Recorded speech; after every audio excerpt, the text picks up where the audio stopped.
Let's get started. Good afternoon. And on behalf of our principal investigator, Dr. Linda Goggin, and myself, welcome to the National Family Support Technical Assistance Center's Office Hours Running Series. It is our first of the season. Today's topic, positive collaboration model in the family peer support in Wraparound. I'm Gail Cormier, the project director of NASDAQ, the Family Center of Excellence. We are proudly led by the National Federation of Families. The monthly office hours series is designed with the family workforce in mind. This season, we will be discussing innovative practices to sustain the family peer workforce. So spread the word. Tell them that this year, it's all about family peer workforce and innovative practices. NASDAQ's office hours will again focus on supporting the family peer workforce. Each month, a subject matter expert, usually a family peer specialist leader, will share their expertise with us, and we will be given the opportunity to ask questions so everyone can implement the practice in our own work. So listen, ask questions, and hopefully you'll be able to take these tools and implement them where you live. This month, our guest presenters are from New Hampshire. They are Heidi Torsey from NAMI, New Hampshire, Terry Clyde, also from NAMI, New Hampshire, and Patrice Andres from the University of New Hampshire. Dana will tell you a little bit about our speakers in just a minute. Before we start our interactive conversation today, I would like to go over a few housekeeping items. Today's conversation is being recorded. The recording and any additional resources will be uploaded to our NASDAQ website under the Events tab. If you have any technical difficulties, please type your comment and someone will be able to assist you. Please also type your questions for the presenters in the chat box. We'll be watching the chat during the entire presentation. Our goal for office hours is to encourage a conversation between our guest presenters and all those in attendance, so please speak up. We encourage you to ask questions that will assist you in your daily work. We will unmute participants after the presentation portion is complete. If you can use the raise your hand button, that would be helpful. NASDAQ hopes you leave this event invigorated and with new ideas to help your own work. We ask that you take time to complete a short feedback survey using the link provided at the end of this presentation. This survey will help us continuously improve our events, so fulfills our SAMHSA funding obligation to provide them with important data required by our contract. Please note, all information will be confidential and will respect your privacy. We do not offer CEU credits for our events, but you will receive a certificate of attendance after the survey is completed. I would like to thank SAMHSA for allowing us to share this information with you today, and thank you all for joining us. At this time, I would like to introduce NASDAQ's project manager for the series, Dana Aspey-LeBranch, and she will actually talk about our NASDAQ family-driven language and also introduce our guest. Thank you, Dana. Thank you, Gail. Hello, we at NASDAQ use family-driven language in all of our events. So when you do contribute to the conversation later, we hope that you will choose language that's trauma responsive, strengths-based, avoids blaming caregivers, is inclusive, person-first, respectful, non-judgmental, and consistent with our actions. Please also think about these language guidelines as you add to the chat. As Gail mentioned, this series is Innovative Practices to Sustain the Family Peer Workforce. We have 3 goals for our time together from now until June. We hope that we will be able to support family peers to add innovative practices to their toolboxes to best support families. We also hope to inspire leaders and emerging leaders to adopt these practices so that we can make the family peer workforce and their own organizations more sustainable.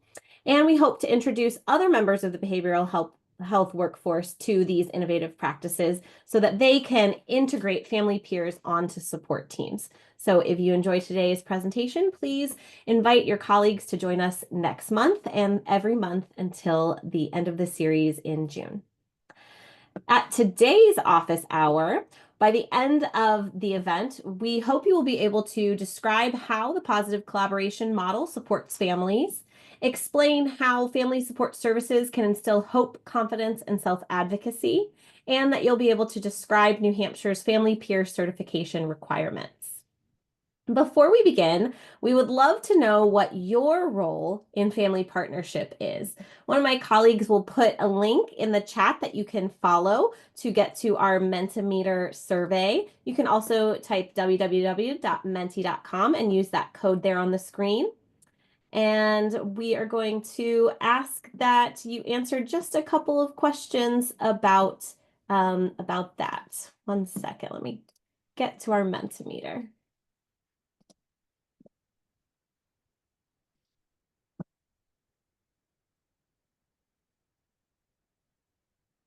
There we are. All right, so what is your role in family partnership? Got 2 folks that are family members, 6 family peers. If you are answering other, please let us know in the chat what your role in family partnership is. Don't have any providers who've weighed in yet, but maybe there's some in the chat. Provider is, are you a counselor, a licensed social worker?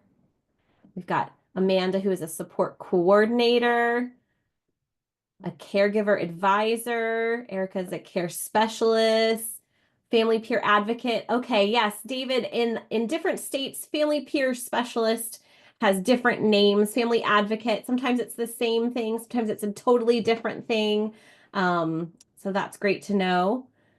Director of Recovery for State, family member and advocate. Great. All right, we'll keep weighing in. We've got Ashley, who has lived experience within the Department of Behavioral Health and Systems of Care. Rebecca's a family support coordinator. Mindy's a director of Youth and Family Division, family partner, which is another term for family peer specialist. That's great. It's great to see such a diverse group here. Excellent. All right, well, keep weighing in and we'll share the results of that survey in the slides that go out at the end of the presentation. But now I'd love to introduce our 3 wonderful speakers. First, we have Heidi Torsey. She is a certified family peer support supervisor at NAMI, New Hampshire. She's been there since 2017, and she uses her professional lived experience to offer support and hope to caregivers of young people with mental health challenges. She assumed her current role in 2018 and now coaches and supervises the staff that directly support families in the fast forward, wraparound, and trek processes. You can read the rest of Heidi's bio when you get these slides, but she has some great information and lived and professional expertise to share with us today. We've also got Terry Clyde with us today. She is a family peer support specialist at NAMI, New Hampshire. She joined NAMI, New Hampshire in 2022, and she uses her lived experience to also offer hope and support to families with social, emotional, and mental health challenges.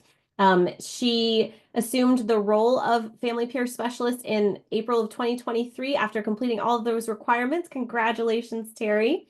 And she's presented at a lot of conferences. In addition to being a mother of 4 and grandmother of 5, she's also adopted one of her grandchildren who lives with significant needs, and she's going to share a little bit of their story later today.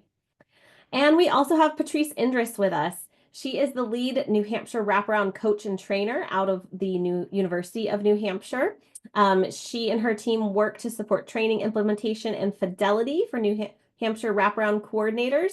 Before coming to the Institute of Disability at the University of New Hampshire, she worked as a wraparound coordinator and coach and has worked for many years supporting at-risk homeless youth and families in New Hampshire. And with that, I will pass it over to Heidi. Thank you so much, Dana. And thank you all for allowing us the opportunity to introduce our wraparound model and how the role of family peer support is embedded in this process and how positive collaboration amongst our partners is used to improve outcomes for families. And I'll provide you with a little bit of an overview of family peer support specialists, although I believe there's a lot of family peer support specialists in our audience today. So this may be a little bit familiar or even redundant for you. Our family peer supports have lived experience in caring for a child with serious emotional disorders. And that experience looks different for all of us. For some of us, it's our biological children. For others, it's our foster care or adopted children. For some, it may be a kinship relation like grandparents or aunts and uncles. And that diversity allows us to learn from each other and really build some credibility with the families that we serve. One of our pieces to our role is ensuring that the family's culture is respected and that their voice is heard. And that could be in many different venues, certainly within the wraparound process, but also we support families with school meetings and doctor's appointments and in other interactions in the community. We support the family in learning how to navigate and advocate within the systems. One of the things we say is that we do with, not for, because our goal is that the family will gain these skills and get comfortable navigating and advocating independently. We're always thinking about that transition. It's relatively a short process. We're typically with families 12 to 18 months, sometimes a little bit longer, and we want them to be able to sustain the gains that they've made well within the wraparound process. We foster a sense of resilience and hope within the family. Is part of our role as family peers, and probably for many of you too, it's a deep belief in mental health recovery and always providing that hope for families. Sometimes it's leading them through reflection on the growth that they've accomplished so far and helping them see that light at the end of the tunnel. We assist the family in identifying the natural and community supports because those are the supports that are going to help them sustain once they've transitioned out of the wraparound process. Sometimes that involves mending some burnt bridges, and so we use our own experience and expertise to help them do that. And we support families to gain those skills and confidence to continue living their family vision. And that may be providing parent education for caregivers, helping them with advocacy skills. And it's kind of twofold because obviously we want them to be successful in the future, but we're also building our workforce for future family peer supports in this process. Okay, so I know Heidi alluded to wraparound and so what is New Hampshire wraparound? I just want to acknowledge I saw another wraparounder in the chat in your role, so it's nice to see other wraparound folks. So New Hampshire wraparound is a formal, strength-based, structured planning process that brings providers, natural and in-home informal supports together with the intention of keeping children in their home and community by receiving the right supports at the right time. It's led by a trained facilitator to bring those supports and services together to find creative solutions to complex problems. Families and youth have full voice and choice and lead decision making around what would be most helpful to them. What help actually feels like help, right? And family and youth peer support are full and equal partners and use their lived experience to support families and wraparound. I think about it as a three-legged stool with the facilitator, coordinator, the family peer support, and the youth support, peer support. They're all equally important to get the best outcomes for families. And these are our core components or values that we really strongly adhere to in New Hampshire. And some of the important ones that relate to us today is we are family and youth driven. Families and youth make the decisions that impact them about what kind of services and supports would be helpful. Family and youth peer support are embedded in our practice. They're assigned just like a facilitator would be. So they're really an important part of the collaboration. We are strength-based. We believe that everybody has strengths to be built upon, and that includes each one of us. We provide unconditional care. So unconditional care means we keep working until it works. We're really listening to that family voice. We're looking to our family and youth peer support partners to get their perspective. And we believe natural supports are the best supports. They don't close at 5. So family peer support plays a big role in helping families identify those natural supports that are people in their lives that they can call upon.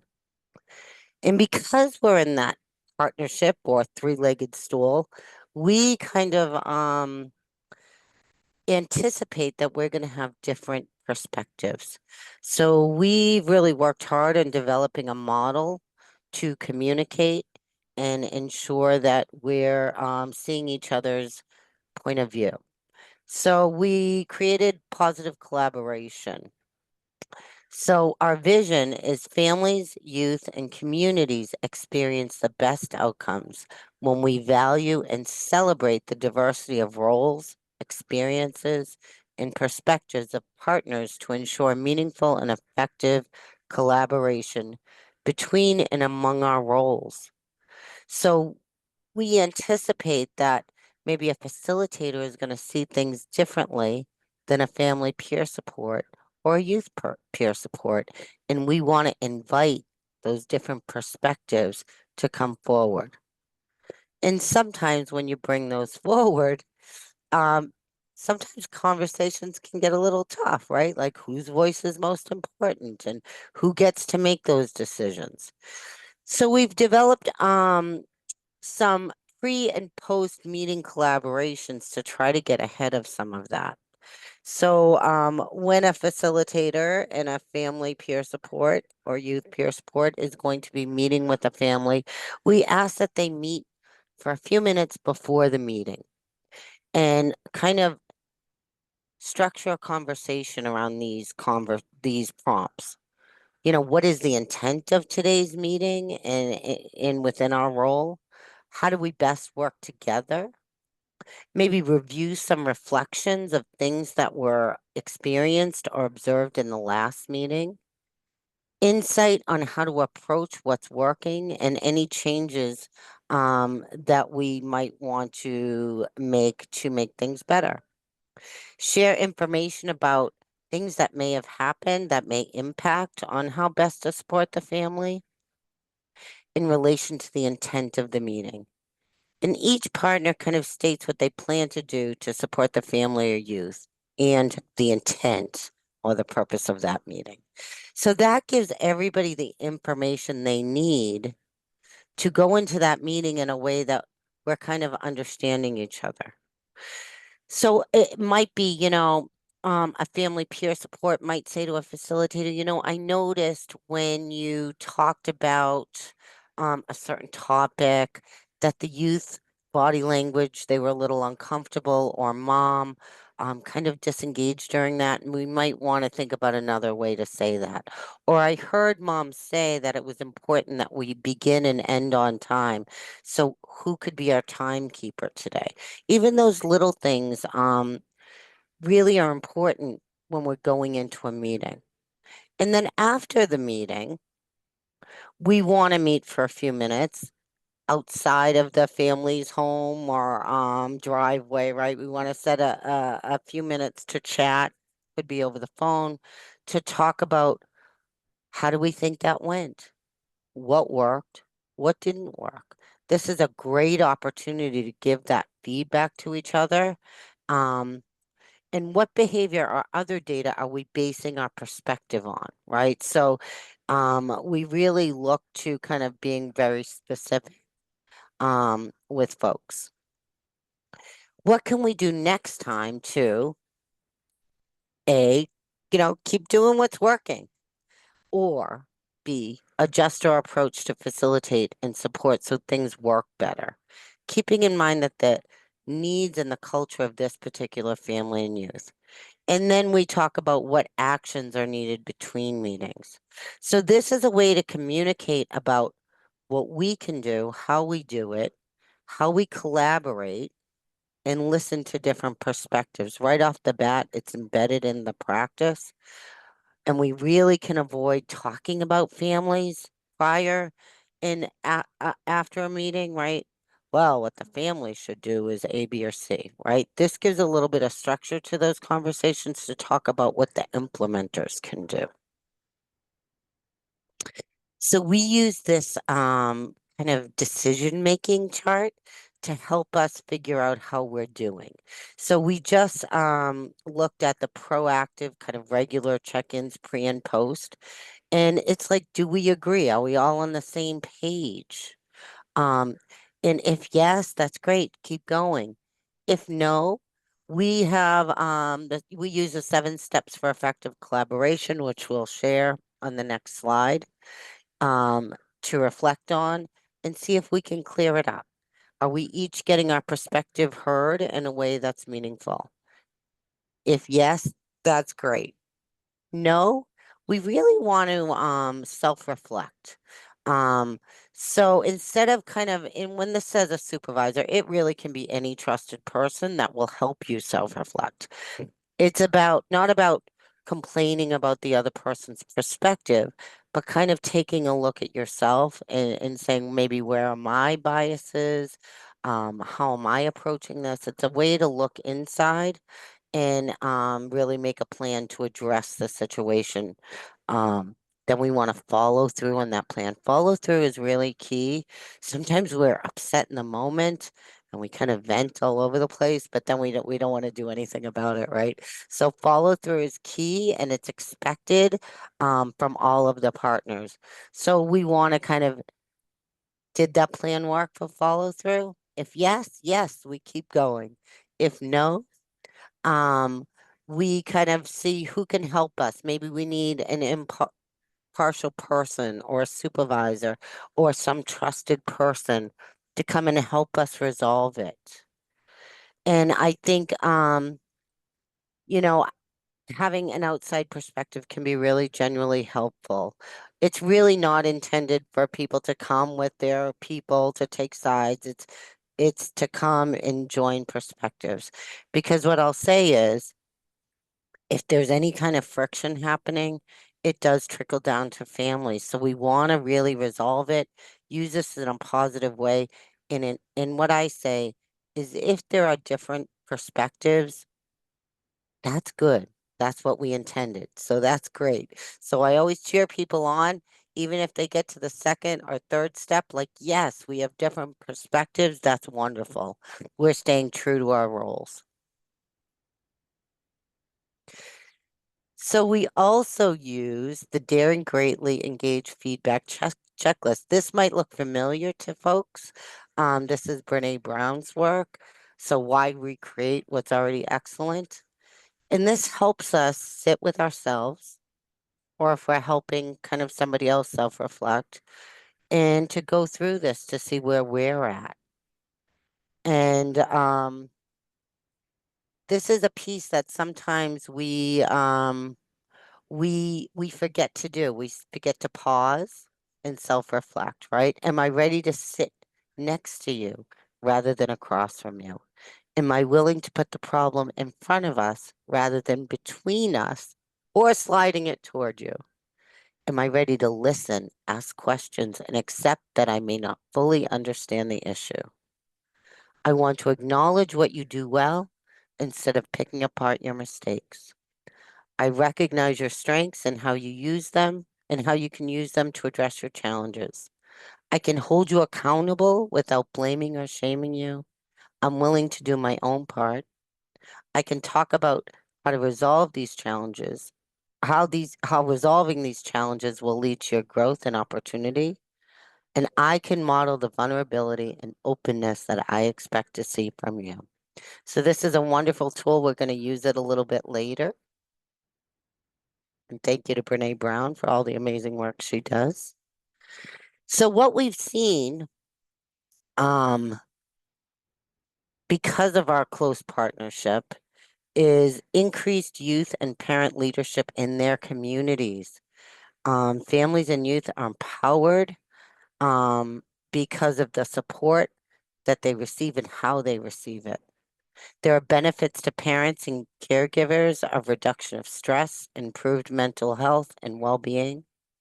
increased connectedness to community resources and natural supports, and mutually beneficial nature of parent-professional partnership.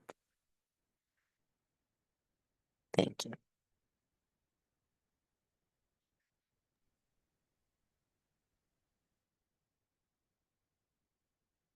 Thanks, Patrice. I just wanted to share some of the thoughts from families. And this is a really unique approach with the wraparound process. And there's a few quotes that I want to share, and then Terry will share her experience as a wraparound participant, and then now as part of our workforce. The first quote, family peer support was invaluable. Our family peer support was great in reminding me that I'm a human being and my feelings and emotions are valid and I have a right to feel the way I feel. When we talk a little bit later about our practice profile, you'll see how some of this is real intentional work that leads to these outcomes. Even the days when I did not answer text messages or phone calls, it was good to know someone cared about me and my family when we were not in a not so good place. That communication, those check-ins that we do as family peer support with our families can be so valuable, and we may not know how important they are to the families. I felt like the outside world was judgmental and uncaring. Family peer support helped me feel like me and my family mattered. And again, you'll see how some of our intentional work when we go over our practice profile really supports that.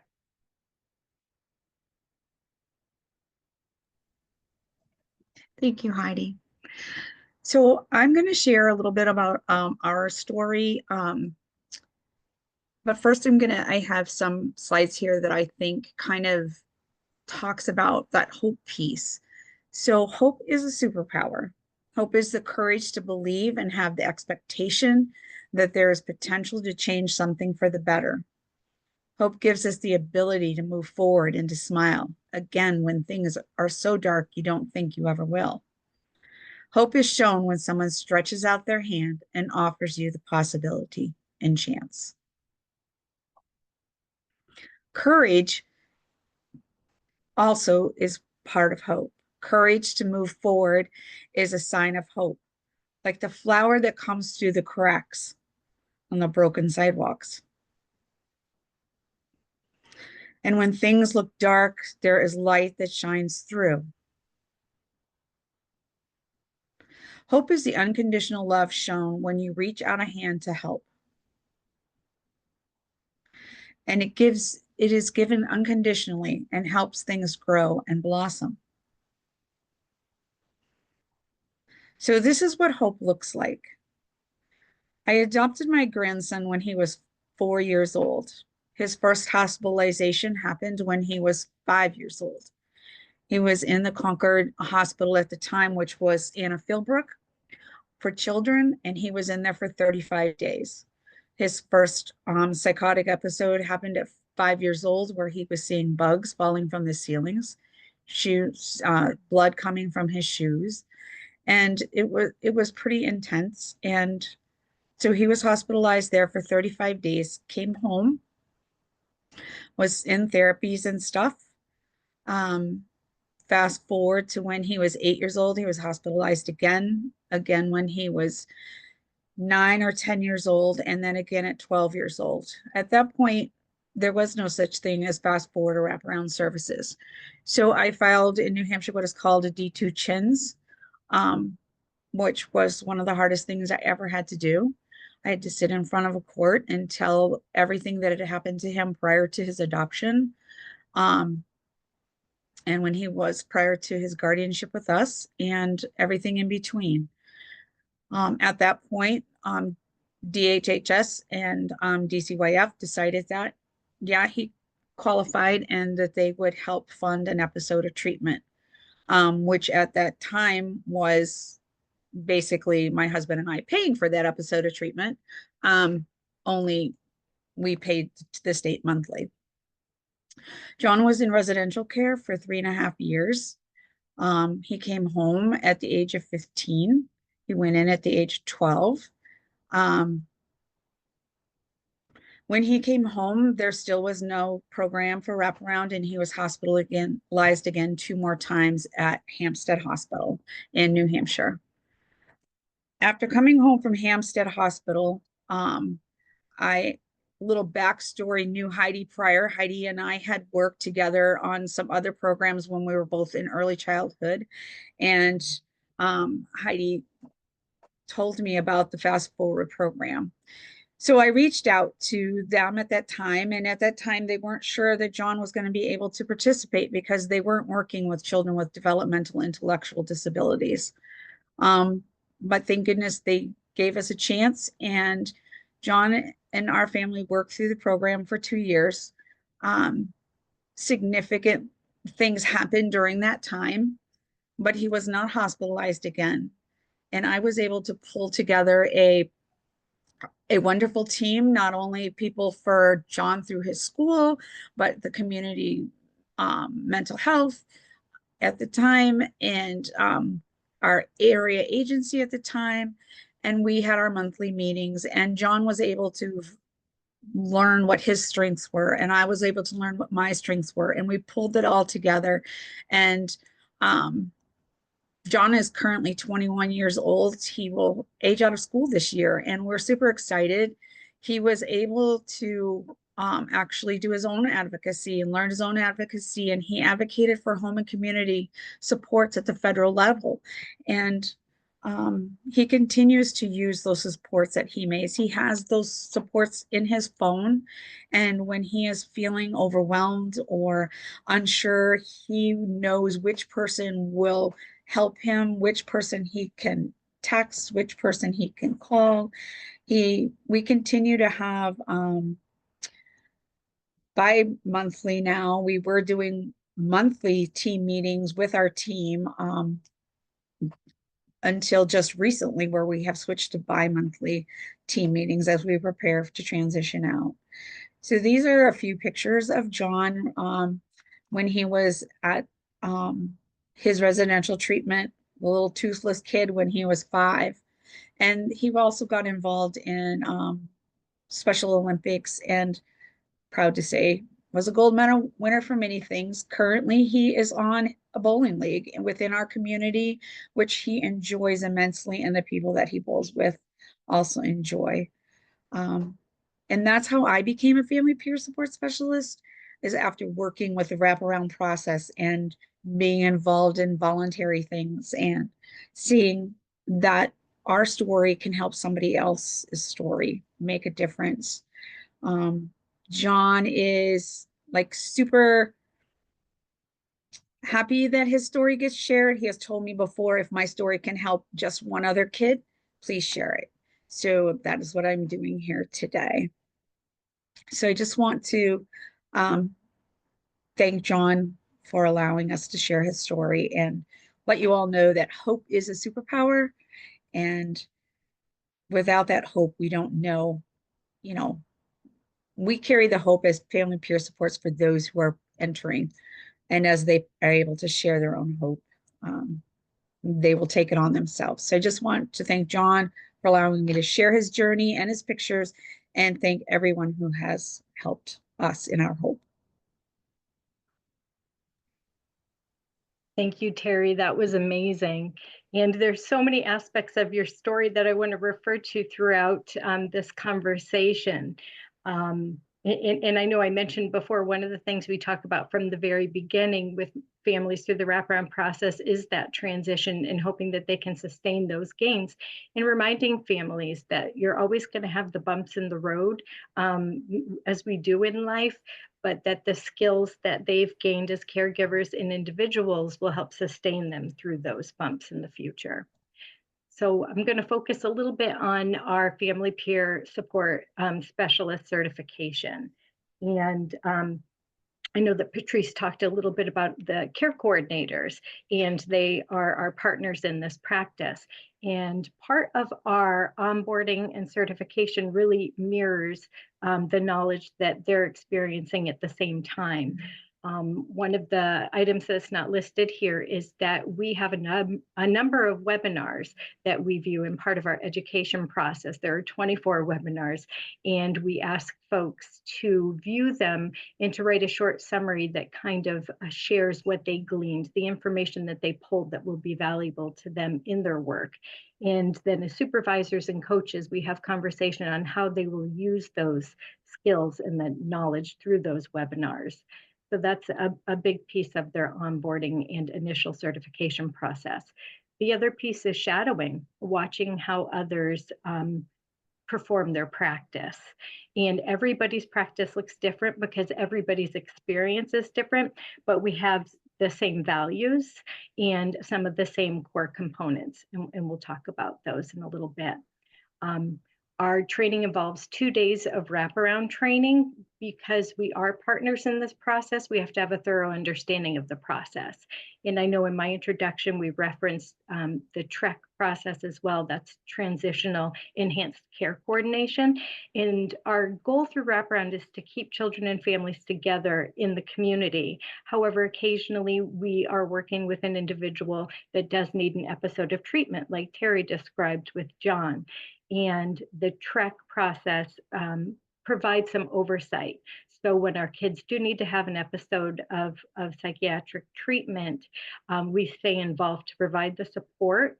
We say ready community, ready family, ready child, because we're making sure that the community is ready to receive the child back, the child's ready with the skills that they need, and the family's ready to support that child.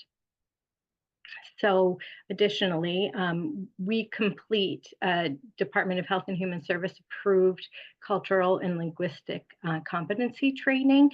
As we mentioned, as part of our values, we really respect the family's culture and we respect them as the experts on their own children.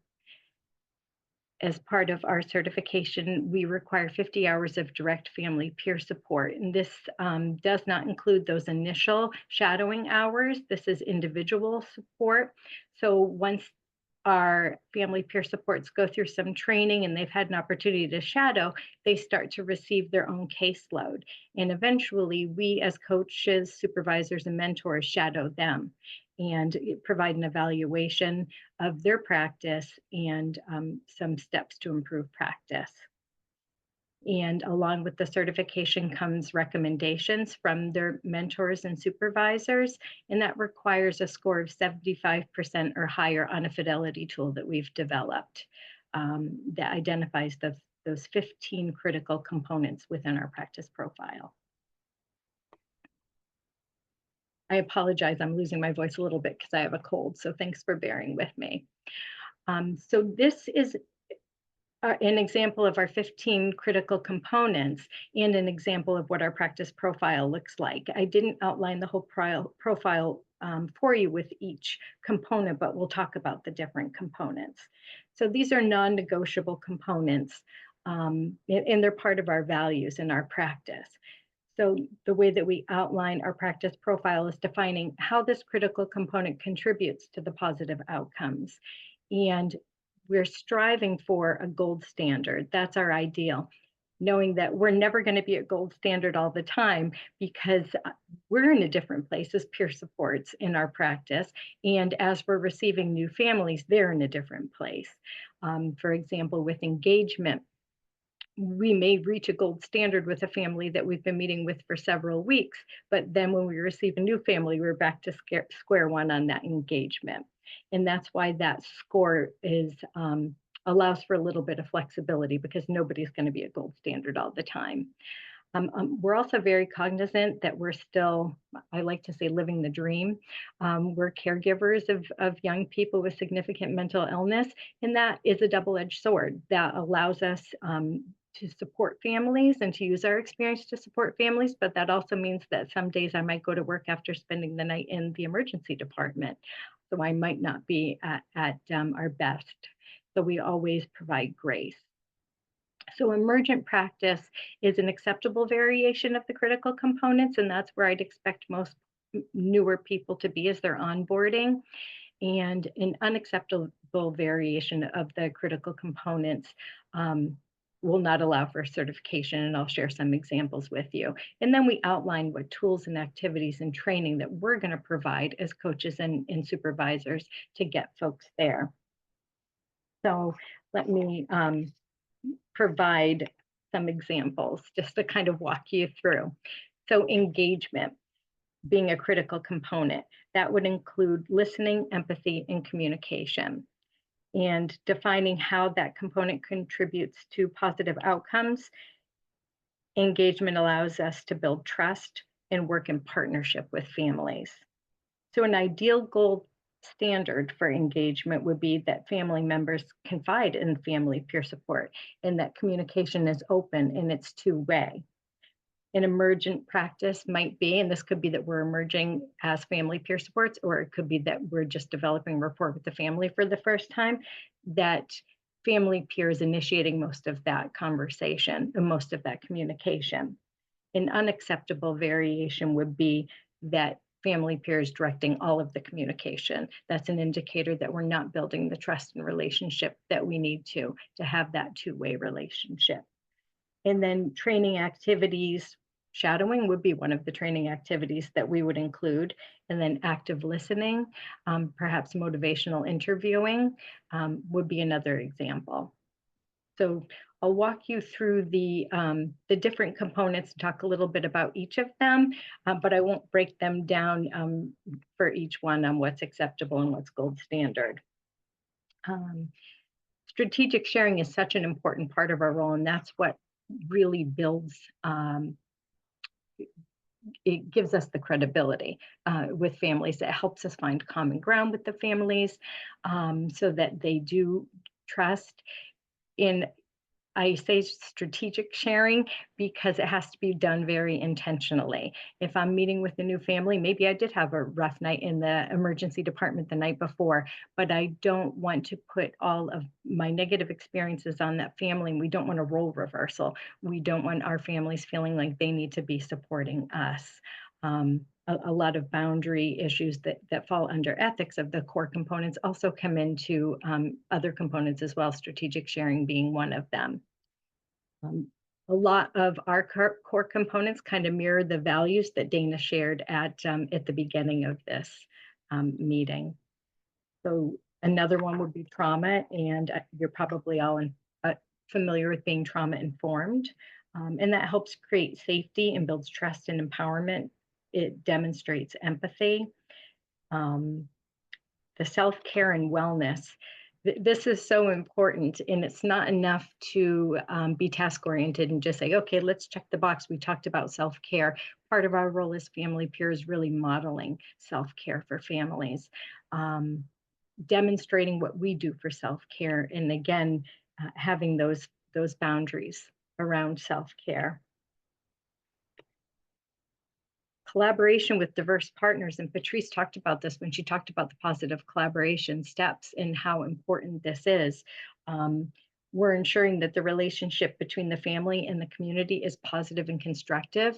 When we're working as a team, a big collaboration to bring folks this wraparound process, we're modeling that positive collaboration. They're seeing us interact in a positive way, and we're helping families do the same with their community partners. And I know I mentioned before when we were talking about supports, both natural and professional supports, oftentimes there may be a situation where they need to mend some bridges. Perhaps they didn't show up to all of their appointments at community mental health, and community mental health discharges them. So we help them in mending their relationship with community mental health. Sometimes it's someone at the school that a bridge has been burnt because with the best efforts for advocating may have come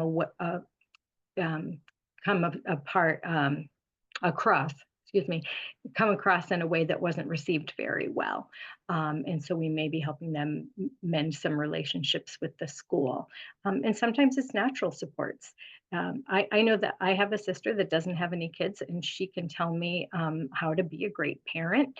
And I have to be very careful about how I receive that information, or that may be a bridge that I have to mend at some point. And many of our families experience loved ones that are well-intentioned, but it can cause some division at times.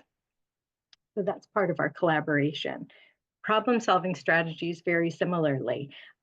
We help model appropriate problem-solving strategies, and we help families build those skills as well. And conflict resolution falls under the same. In crisis, we're not crisis response. I know when Patrice was talking about the components of Wraparound, we're a strength-based program and youth and family driven. We really help the families identify what their strengths are and how their strengths can be used in a crisis situation. And we work in collaboration with the coordinators to develop a robust crisis and safety plan. And again, strength-based, we've talked a lot about that, and that plays a part consistently through our process. Families have been told about their deficits a lot. Families with lived experience, I know that I have as a parent. And with our approach, it's not that we're turning a blind eye to some of the deficits, we're skill building around them, but we're focusing on strengths and how can we build on those strengths, that of the youth and that of the family, to help move them forward. In self-advocacy, a lot of our parents are advocates and consider themselves advocates. Sometimes they're still building those skills to make themselves effective advocates in our role as family peer support. And we're so fortunate that we are associated with NAMI New Hampshire and such a strong agency that offers a lot of advocacy training. And families advocate in different ways, whether it's in a school meeting, at the doctor's office, or at a legislative level. And really, I know I mentioned this before, but we're really working towards building those strengths, not just to build a strong family, although that's our first goal, but we're building our workforce as well. And you can see that through Terry. Terry started off as a participant in Wraparound, and now she's an amazing family peer support. Supervision is one of our critical components. How folks use supervision? Are they open to feedback? Can they implement some of the strategies that we discussed in coaching and supervision to improve their practice? And again, cultural and linguistic competence, we talked a lot about that. And that's ongoing learning for all of us, and just respecting folks' culture. And I know we think about ethnicity when we think about culture, and sometimes people will say, well, you don't have any culture in New Hampshire, it's not a very diverse area, but we have all sorts of different family cultures. In the culture of poverty, I came from the Head Start arena, and being very comfortable in working with folks and understanding the culture of poverty was so important, and that can come into play in this work as well. Systems navigation, we again are looking to build the skills so that when we transition out, the families are prepared to navigate systems without us. And like I said before, we do with families, not for families, because we want them to be successful in navigating different systems and supports when we've transitioned out. And the natural supports, we've talked a lot about. Ethics is everything from HIPAA, and we have a required HIPAA training to, again, those boundaries that I talked about. With families, with confidentiality comes into play with ethics.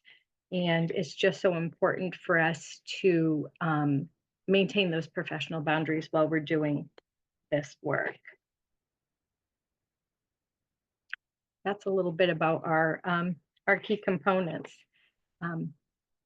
So in summary, family peer support specialists are a key part of positive outcomes for families and youth. And like Patrice said, we're just embedded in the process. We're part of the process. And I wanted to just share a quick example of a time when family peer support made a difference in the engagement of a mom. And it was perfect because I had a new staff member who was shadowing me at the time. This was just prior to COVID. And we were at an in-person visit, and I went out with a care coordinator who's very charismatic and very engaging, but mom would not look her in the eye. And we were out there for our orientation, and we graphically facilitate. So she had these big colorful boards, and mom would not look her way. And then the coordinator kind of turned it over to me to talk about my role. And when I shared with mom, I'm just like you, I raised a child with some of these challenges as well. And then mom turned to the side from where she was on the sofa and actually made eye contact and started to listen and started to engage. And she's like, "So you're not going to judge me?" And I'm like, "No, we're not here to judge you. We're here to help you." And we shared experiences and found common ground. And it made 100% difference on whether she was going to be engaged in this process or not. I know Patrice referenced youth peer support as well. They don't fall under the NAMI umbrella, but youth peer are for young people that are 13 or over qualify to have a youth peer support specialist. And it's a very similar experience with them. They use their lived experience in a very similar way and can really make or break the engagement of a young person in this process. When we work in collaboration with the coordinators and other partners, they have their own perspective, and the primary role is to align the partner with the family. And when we come in as a team. We go into the home with our partners, our care coordinators, but we make it very clear to the family, we're your partner. We don't work for the care coordinator, we're here for you. And that way, if there's any challenges they're experiencing that perhaps they're not comfortable sharing with that care coordinator, they'll feel comfortable coming to us to share that. Positive collaboration is necessary and key to understanding these roles, perspective, and ways to ensure the family is getting the most out of New Hampshire Wraparound. And, Patrice said, we'd hope that people have different perspectives, and it really provides opportunity. When you see somebody with a different perspective, it's an opportunity for you to learn and to grow and to gain perspective yourself and to work together. And there's empowerment with having a team on the family side. And in Terry's story, and I hope, Terry, I can share a little bit. You talked about some of your team members, but Yes. she had two folks from the school on her team. She had natural supports, folks that were familiar with John and John knew, but they were friends with Terry as well. She had family members on the team. She had special medical services, the area agency. And in New Hampshire, the area agency is the agency that supports young people with developmental disabilities. And it was a robust team. And she has maintained and kept this team going. And she transitioned out in, I believe it was December of 2019, right Yes. before. Yeah. So 5 years, and her team has been able to sustain. That's amazing. So thank you. Thank you so much, Terry and Heidi and Patrice. This was really illuminating. Thank you so much for sharing the positive collaboration model and how that works in Wraparound. And thank you also for sharing a little bit about New Hampshire's certification for family peers. We know that it looks different in every single state, but so much of what you shared is applicable no matter where you are practicing family peer support. So we really appreciate you sharing your professional experience and your lived expertise as well. And we're going to continue talking about the positive collaboration model in our breakout room. Actually, if I could just jump in, I have to go. I'm catching a plane, so I'm going to miss the rest of this wonderful presentation. But I really want to emphasize what Dana was saying, that all these tools and techniques and competencies that NAMI New Hampshire has talked about is exactly what you can bring back to your own state. And of course, the positive collaboration model, that can be used anywhere. That's not exclusive just to the state of New Hampshire. Please take that tool and use it across the country. And in any case, I have been enjoying this, and I want to thank everyone. And I'm going to jump out, but the rest, please stay. The rest of this conversation is going to be wonderful. Thank you. Thanks, Gail. So we're going to jump into a breakout room activity. Before I tell you what the activity is, I want to just center us with our community comfort agreements while we're in breakout rooms. And when you come back for the whole group discussion, we want to remember to use that person-centered, family-driven language we talked about at the top of the hour. We also, in these conversations, try to focus on strengths, solutions, and future opportunities to avoid venting. We want to also make space for all voices. So we use the 3 and then me philosophy. That means if you have spoken, leave room for 3 others to share. Today we have a really short time, so you might not all get to share in our breakout room today. We also ask that you please save any questions you have for presenters for the time after the breakout rooms. You might have a presenter in your breakout room facilitating, or you might have one of the NAFSTAC staff, but please try to keep the conversation on our agreed upon breakout room discussion point. So Lachelle and Gina have put the link to the Daring Greatly engagement checklist into the chat. Gina has also just copy pasted the text itself in case you're not able to download that document. So that's what our breakout room discussion is going to focus on. We're only going to have about 10 minutes and there's about 10 people in each room. So you might get about 1 minute to share your thoughts. So take a moment right now in this space here to pull up a difficult conversation that you have had recently. This could be with a family that you're supporting. It could be with one of your own family members, a colleague, a spouse, a friend, any difficult conversation that you have had. Pull that up in your mind right now.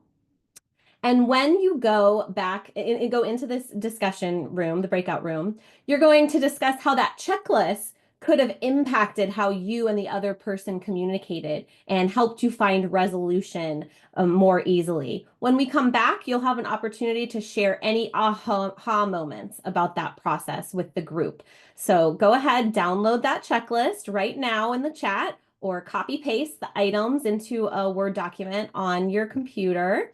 And then we're going to go into the breakout rooms. Again, you'll have 10 minutes and presenters and NAFSTAC staff will be able to help facilitate that conversation. I'm going to go ahead and open all the rooms now. If you have any technical issues, just stay in the main room and I'll try to get you where you need to be going.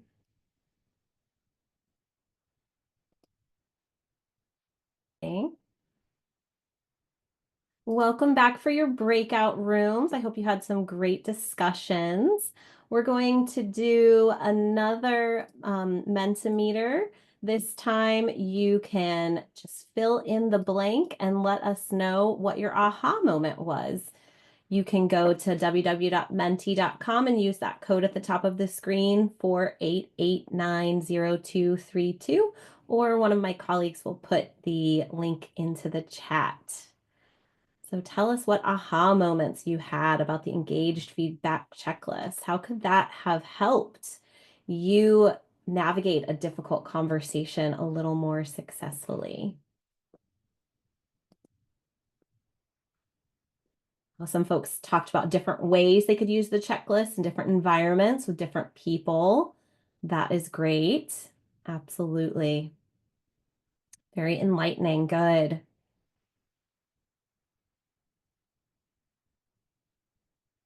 Small or big aha moments, anything, any feedback you have about the feedback checklist. Being able to reflect before a conversation, so important. The sharing on sitting next to. It's a great tool to keep close on hand and use for reflecting or being in the moment. Using it with a friend, having challenges with. Numbers 4 and 6. Great. I'm glad you can put these into use right away. That's true. It can definitely be used in your personal life, not just your professional role. Love that. Give space for a couple more to listen. Yes. Keep answering. We will include all of your reflections here when we send out the slides. So just because we're going to move on to a discussion with the presenters, don't feel like you can't keep giving us your aha moments. We love to hear those. But now we are going to go back to, oops, I'm in.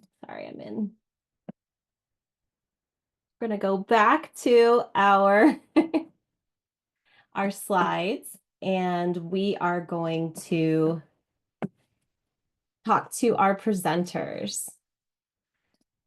So let's bring Patrice and Heidi and Terry on. And this is your time, audience. Please ask any questions. You can raise your hand. You can put your questions in the chat. what would you like to hear from Patrice, Heidi, and Terry? While questions come in, I see a couple more responses, sharing the list with teammates and having something to reflect on and use as a prep tool. That is wonderful. Well, as we wait for your questions, I have some questions for you all. Can you talk about how using the positive collaboration model has helped you not only better support families, but have a more positive work environment on these wraparound teams as well? Sure. Heidi, do you want me to take it? Yeah, sure. So I think one thing that I see that really is beneficial is it allows, you know, let's just call the thing. Sometimes family peer support isn't seen as an equal kind of participant, right? And they are just as important as anybody else in the system. So this has really brought their voice forward, which allows for wonderful relationships to develop, in which, meaningful workplace relationships that ultimately that partnership trickles down to families. And I think too, it's super helpful collaboration, not only to talk about what you may or may not have seen at a meeting or prior to a meeting, but it also, you might not realize as a family peer support, I might not realize that, you know, the coordinator has had a really rough day.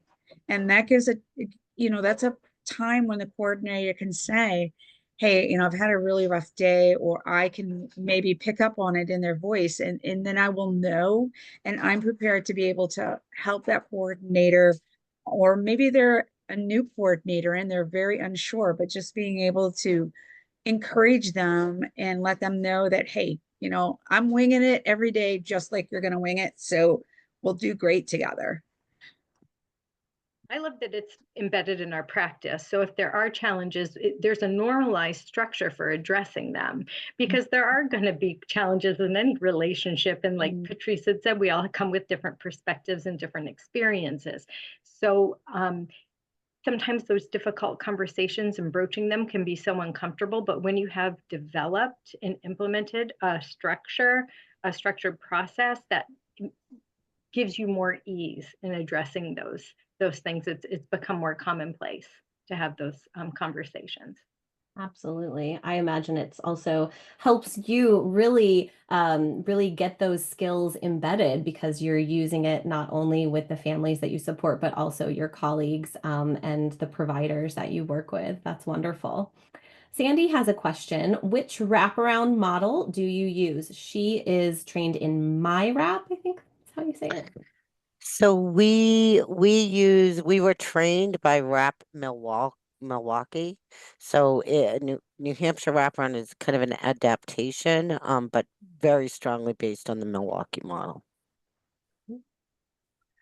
Steph was wondering if you could say more about the strengths-based component and whether there's training on that, and is there training on the family peer support practices entire 15 critical components? Yeah, I'll speak to strength-based first, and Terry and Patrice may have something to add. But the strength-based component is just really embedded into every area of our practice. In the first phase of wraparound, we call that the hello phase, and there's what we use different tools each week. They're family-friendly tools that are very intentional to bring us to the next phase, which is where we go into the team meeting phase. And there is a tool called a strengths discovery, but once you are savvy with strength-based, it is just a natural inclination to identify strengths through conversation. So the family, for example, another tool is the timeline. They're sharing their family story, which we call a timeline, and we're pulling out strengths left and right as they're sharing that story, just things that happened. We see how resilient they are in a time that they advocated. And they talk about a time they supported their youth through a difficult thing. And then the youth is talking about some experiences, and we're pulling their strengths out. And then we make note of that. And this is part of our skill set for facilitators and family peers. We both become very skilled at this. And we use those strengths. We use them when we're safety planning for them to draw on their strengths. We use them to move them ahead in the process. And when we get to team, one of the best parts about team is that we strategize how to get things done, but it's not just left up to the family. That's why we bring in team members. We identify what their strengths are. And as a parent, the best part is that the facilitator says, when the family identifies a strategy, now who on this team is going to support them with that strategy? And it's based on the strengths that the team members bring. And as a parent, thank you, because I've been doing it on my own. And now I have a team member that's going to help me. But I don't know if Patrice or Terry want to add something on strength before I talk about the next. I was just going to say, and we use our strengths too as the family peer support and the coordinators to be able to communicate with each other, communicate with the families. You know, one of my strengths is I have, you know, a lot of people wouldn't think about it that way, but one of my strengths is having that lived experience. So I can talk to families about, you know, yes, I get our experiences are different, but our feelings and our things like that are the same. Communication is another one of my strengths. So I'm able to communicate with my families very clearly and ask those questions that may need to be further answered by somebody. Mm. So we use our strengths too, so that not only is it pulling out strengths of the families, but we use the strengths of everybody who's working with the family. Before you move on, Heidi, Steph added an additional related question. Is it appropriate to take notes on the family's strengths as they're telling you their story? We try not to put anything on paper with the family because we do the graphic facilitation, but part of that discovery in the graphic facilitation are these big giant flip charts, like big giant Post-its, and we are taking notes. One of Patrice's peers, I called the strength ninja because she's picking up on it before I can even tell her and jotting them right down on those flip chart papers. And it also reinforces that you recognize their strength and that is actually a strength, not just a characteristic in doing that. And I know Steph also asked about the if there was training on the 15 critical components, and I just wanted to discuss that as I had a visual for that in the same slide that the 15 core components were listed. And the very last category in that is the training that support those critical components. So there's absolutely ongoing training. And one thing I didn't mention is certification lasts for 2 years, and then we have a recertification, and the trainings are a little bit different. We use an observation tool, and family peer supports need to score 75% in the observation tool to be certified initially, but that bumps up to 85 for recertification. So expectations as you grow in your practice and gain those skills, the expectations for recertification are a bit higher. Great, thank you. Tammy did not have a question, but she had a great comment that it helps child welfare to listen to families and youth voice and choice, what the family wants and needs to support their challenges to move forward in a positive way with support. Very strengths-based, Tammy. Thank you for sharing that. Can I share something to that point, to Tammy's point?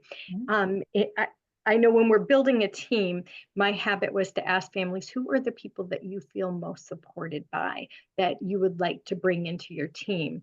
And again, one of Patrice's colleagues at the time challenged me a little bit and said, what about the people they don't feel supported on? And as a parent, I'm like, I wouldn't want those people on my team.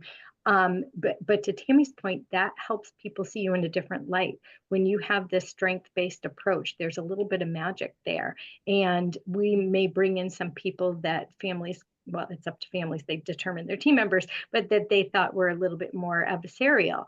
Maybe someone from the school that's been very judgmental or critical. And all of a sudden, those team members are seeing the family and the youth in a different light, and they're learning all about their strengths in this process, and a kind of a light bulb goes off for them, and the next thing you know, they might have started off really negative as a team member, and they are the biggest champions for that youth and family when they get to see them through this approach in a different light. So thank you, Tammy, for saying that. That's great. All right, our next question is from Elsa. She asks, are there often differences of opinions between the family peer and the youth peer? And do they usually work for the same organization? we do work for different organizations. Youth Peer actually falls under the umbrella of one of the care management entities that provide the coordinators. We have 2 care management entities in the state of New Hampshire, and one of them has the youth peer supports under their umbrella. And just like any other team members, our perspectives can be different. I learn just as much from the youth peer supports as I hope that they learn from me, because I do come in with a mother's perspective and a mother's eye, and they come in with the child's perspective or the young person's perspective. I was sitting in a team meeting one time where I had a mom that did not want to identify an unmet need. We work on meeting unmet emotional needs. And she wanted the full focus to be on the youth need. And no matter what I said, what perspective I added about how beneficial it could be, what you would be modeling for the child when you work on yourself and your own need, it made no difference. But the youth peer support said, and usually they're there to support the youth, but she said to the guardian, she offered her perspective from a young person's perspective, and saying, I would have been so grateful if my mom would have identified a need and worked on it. She would have not only been modeling that for me, but telling me how important, her need was. And it made the difference. They're amazing. Absolutely. And Yeah. so Heidi's talking to New Hampshire's wraparound, how they structure it. But I do want to point out that across the US, it's structured differently in different states. There are lots of states where the youth and family peer do come from the same organization, or they are both employed by the state Department of Behavioral Health. So it does work differently in each state. Debbie mentioned that they have both family peers and youth peers on staff. So it's great to see New Hampshire's example, and it's such a gold standard. We're really glad that you all could share that with us, and we hope that everyone could take something away to implement in their own practice. We have just about 1 to 2 more minutes before we need to wrap up. So I just want to give each of you about 30 seconds to a minute to give your closing thoughts. We'll start with you, Patrice.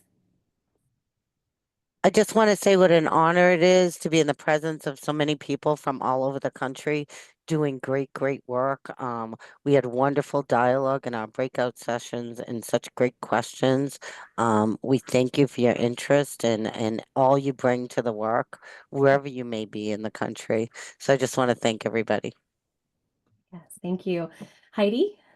Yeah, and I echo Patrice's comments. And also, I think, Dana, either you or Gail have made the point that this is something that we've been working on for several years in New Hampshire, but that some of these approaches can be taken and implemented in your own state as well.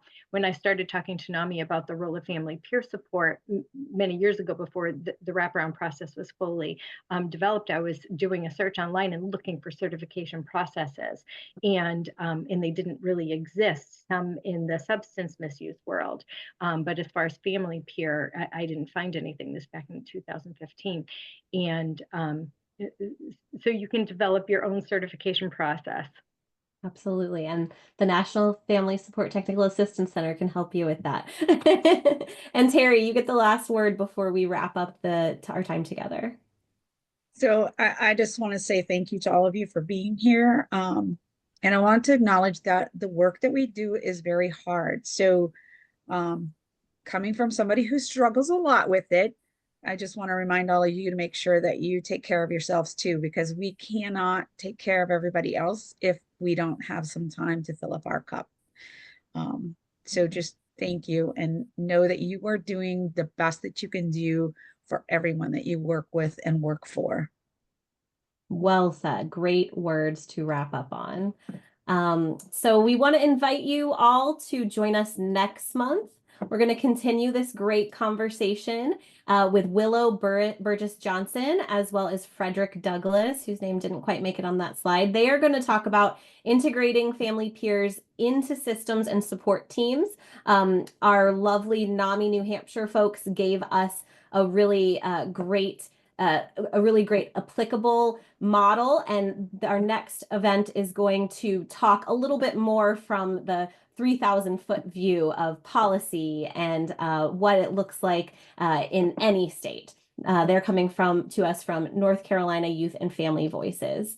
You can contact me, Gail, or our principal investigator, Linda Gargan, who we thank for overseeing this project.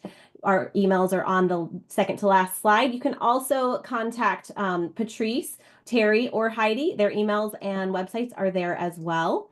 It is really, really important that you give us your feedback for these sessions. It truly does inform how we change the way that we do events. And it also helps us show SAMHSA that free events like this are really valuable to you.